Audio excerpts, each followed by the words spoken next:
worry, I do my research. And the thing I'm referring to is when Peter Hitchens said about the rapes that had occurred in Oxford, that obviously the fact that these were Muslims was important, because if you engage in a discourse where you think of other people as infidel and think of other people as lesser, that makes you more likely to be a rapist. That's why Muslims are more likely to be rapists. Exactly what you said. Where? When?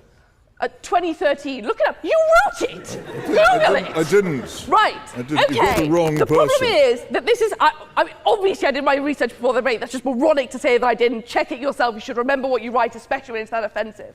You should get a new search engine. The reason is that this also leads to harm, right?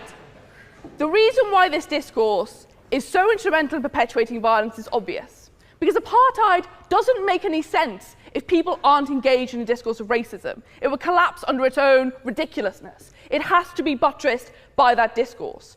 Homophobic attacks make no sense without a discourse that legitimizes homophobia, without playing into that discourse and being part of that conversation.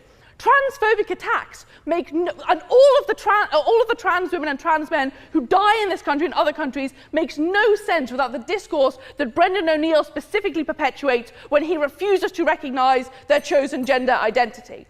Islamophobic attacks in the UK make absolutely no sense without a discourse of Islamophobia, without the discourse that Peter Hitchens himself perpetuates. Peter Hitchens, when you write that a discourse of Islam is what causes Muslim men to rape, you are engaged in a discourse of censorship. You are saying that the discourse of Islam is something that is wrong, something that should not be allowed, something that you object to. Yeah, go for it. Is it not true that to have a different opinion isn't the same as telling other people that they shouldn't have or they can't have that opinion? Absolutely not. No.